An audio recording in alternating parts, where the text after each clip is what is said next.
Hello students, आज का हमारा टॉपिक है mechanical energy and it's conservation. Mechanical energy बेटा क्या होती है और कंजर्वेशन क्या होता है, इसके बारे में हम आपको बताएंगे आज।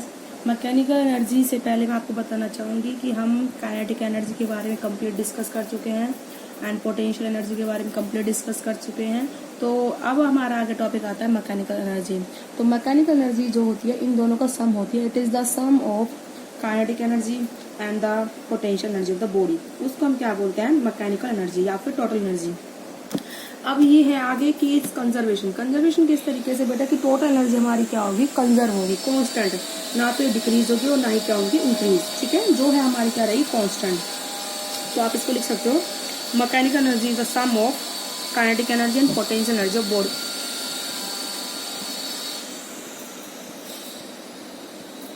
is sum of kinetic energy and potential energy of body। ठीक है, तो इसको हम दिखाते हैं कैपिटल ई से, काइनेटिक एनर्जी के से और पोटेंशियल एनर्जी बेटा वी से। तो that is the formula of the mechanical energy. ठीक है, किसकी इक्वल होगी, काइनेटिक प्लस में पोटेंशियल। अब कंजर्वेशन क्या बोलता है कि टोटल मैकेनिकल एनर्जी सिस्टम की क्या होगी, कांस्टेंट। ठीक है, तो या फिर इसको बोल सकते हो कंजर्व। ठीक है, इफ द फोर्स इज, लेकिन फोर्स कैसे होना चाहिए, वो कंजर्वेटिव नेचर की होनी चाहिए, तो ही हमारी मैकेनिकल एनर्जी क्या होगी, कंजर्व होगी। ठीक है, तो total mechanical energy of system, total mechanical energy of system, ठीक है, is conserved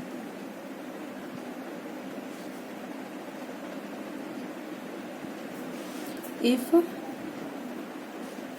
the forces doing work on the system are conservative।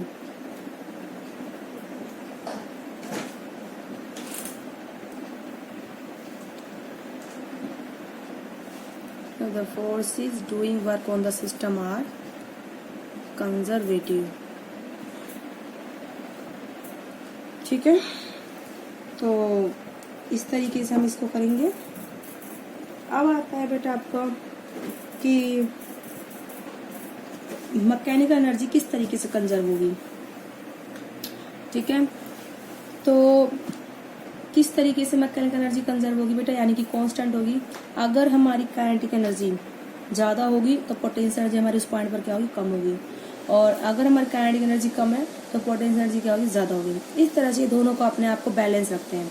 अगर काइनेटिक एनर्जी बढ़ेगी तो पोटेंशियल एनर्जी घटेगी, और अगर काइनेटिक एनर्जी घटेगी तो पोटेंशियल एनर्जी बढ़ेगी। इस तरीके से करते हैं। लेकिन काइनेटिक एनर्जी हमेशा कैसी होती है, पॉजिटिव। ठीक है, kinetic energy is always positive. तो potential energy can be negative और कैन बी पॉजिटिव। ठीक है, तो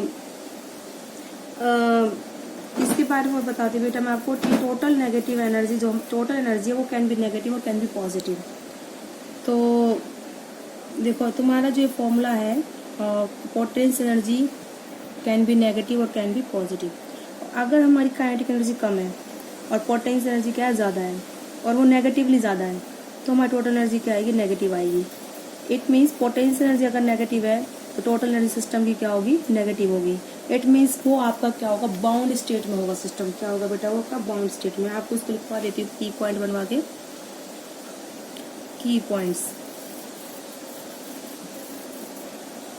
Kinetic energy is always positive।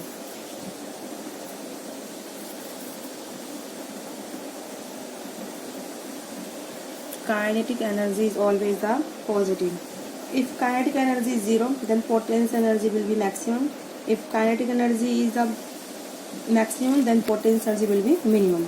ठीक है, नेक्स्ट पॉइंट है, if पोटेंशियल एनर्जी यानी कि V कैन बी नेगेटिव और पॉजिटिव। ये नेगेटिव भी हो सकते हो बेटा, कैसे हो सकती है, पॉजिटिव भी। अगर आपकी काइनेटिक पोटेंशियल एनर्जी नेगेटिव हुई तो आपकी जो टोटल एनर्जी भी कैसी आएगी बेटा, वो नेगेटिव आएगी। तो सिस्टम आपका कैसा होगा, वो बाउंड स्टेट में। किस तरीके से होगा सिस्टम, बाउंड स्टेट में होगा। अगर मैकेनिकल एनर्जी पॉजिटिव है तो हमारा सिस्टम बाउंड स्टेट में नहीं होगा। ठीक है, तो इसको भी लिख लीजिए, negative value of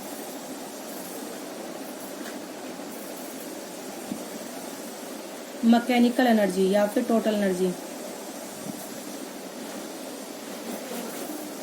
indicate system is in bound state. System is in the bound state.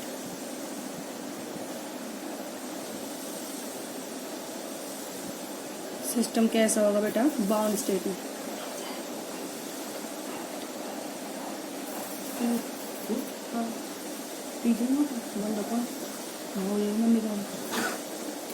तो नेगेटिव वैल्यू क्या इंडिकेट करेगी? टोटल एनर्जी हमारी कैसे होगी सिस्टम की? अगर हुई तो नेगेटिव हुई टोटल एनर्जी, तो हमारा सिस्टम कैसे होगा बेटा? बाउंड स्टेट में। किस तरीके से होगा वो? बाउंड स्टेट में होगा। तो टोटल एनर्जी नेगेटिव हो सकती है, कोई बड़ी बात नहीं है। ठीक है, काइनेटिक एनर्जी हमेशा पॉजिटिव होती है, तो E माइनस बी हो जाएगा आपका के हो जाएगा आपका E माइनस बी। अगर पोटेंशियल एनर्जी टोटल एनर्जी ज़्यादा है तो उस एनर्जी कैसी आएगी हमारी? ठीक है, तो ये kinetic energy is equal to E minus b. Kinetic energy is always positive, तो E माइनस बी हमेशा कैसा होगा? Greater than the zero. E minus b is greater than या इक्वल टू जीरो, और E is greater than equal to the potential energy. ठीक है, इस तरीके से। अब आपका स्टार्ट होता है law of conservation of mechanical energy. ठीक है, उसको हम क्या आपको प्रूव करके दिखाते हैं। ठीक है, with the help of gravitational potential energy. ठीक है, मैं आपको अभी ये दिखाती हूँ। तो illustration of the law of conservation of mechanical energy. illustration of the law of conservation of mechanical energy। ठीक है, law of conservation mechanical energy का हम डिस्क्राइब करते हैं। मान लो ये आपका ग्राउंड है, ग्राउंड। ठीक है, और आपने किसी भी ऑब्जेक्ट को ए हाई पॉइंट से लेकर आए, बी पॉइंट पर आया, फिर बेटा किस पर आया? सी पॉइंट पर। तो जो पॉइंट ए है उसकी कितनी हाइट है बेटा ग्राउंड से? एच।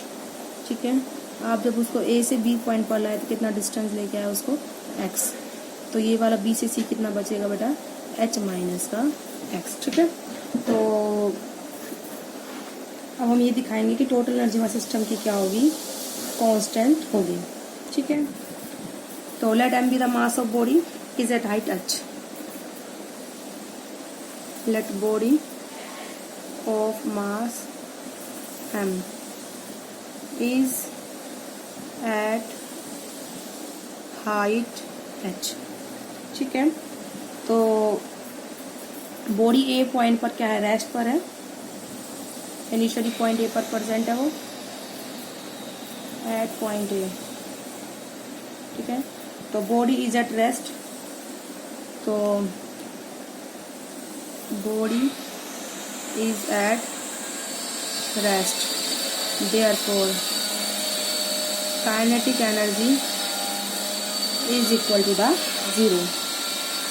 ठीक है, और पोटेंशियल एनर्जी कितनी हो जाएगी? एट पॉइंट ए पे बात चल रही है, एम जी, हाइट कितनी? एच। तो टोटल एनर्जी कितनी हो जाएगी at point A? Kinetic energy plus में potential energy is equal to zero, plus M G H is equal to the M G H. That is the total energy at point A. ठीक है, now at point C.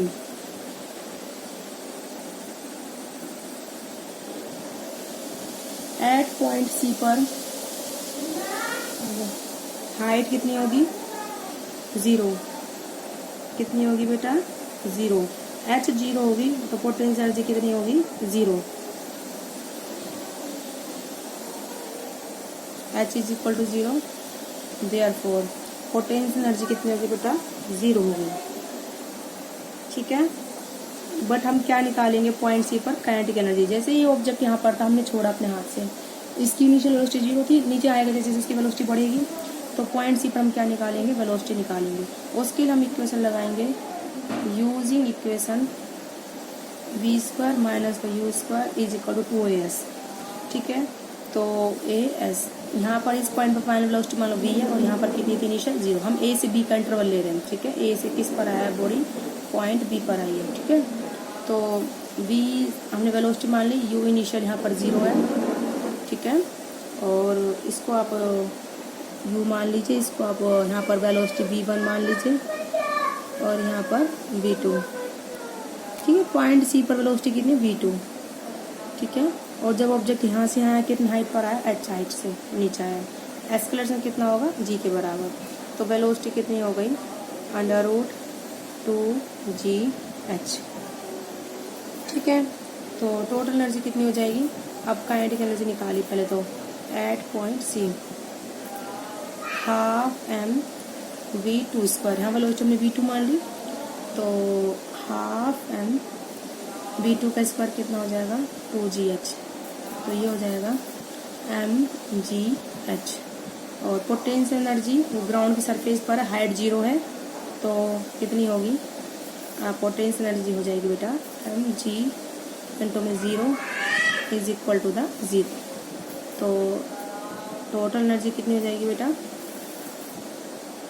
Kinetic plus potential, kinetic कितनी mgh, potential कितनी है 0, हो जाएगी mgh। This is the equation number 1 and this is the equation number 2। अब हम देखेंगे बेटा एट पॉइंट, हमने पहले ए पॉइंट पर टोटल एनर्जी देखी, फिर ऑब्जेक्ट जैसे नीचे आया उसके हम सी पॉइंट पर पोटेंशियल एनर्जी देखी। अब हम देखेंगे बी पॉइंट पर किस तरह से टोटल एनर्जी होगी। तो इस पॉइंट पर हम काइनेटिक एनर्जी निकालेंगे, पोटेंशियल एनर्जी निकालेंगे, फिर टोटल एनर्जी निकालेंगे। देखते हैं कि वो जितनी पॉइंट ए पर थी टोटल एनर्जी mgh और जितनी पॉइंट सी पर थी टोटल एनर्जी mgh क्या उसके बराबर आती है या फिर नहीं आती है। ठीक है, अब हम ये भी देखते हैं। तो एट पॉइंट बी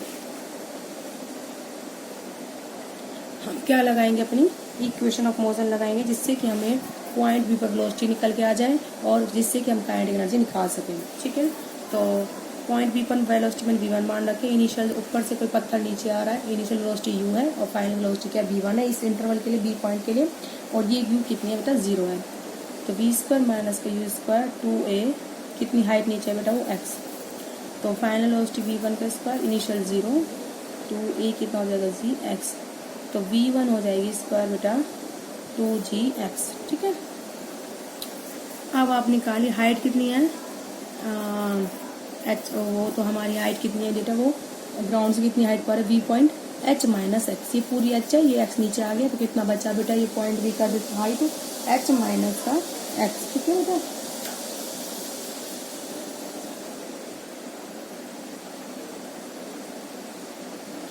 तो स्टार्ट करिए काइनेटिक एनर्जी को।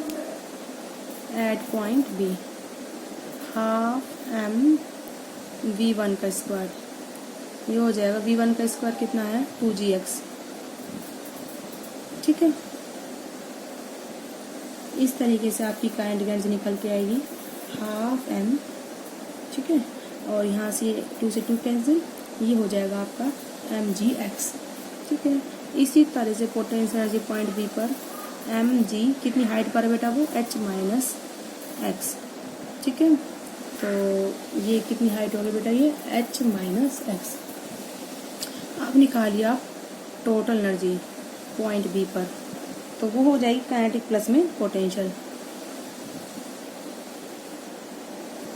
काइनेटिक कितनी है mgx, पोटेंशियल कितनी है mg h माइनस एक्स।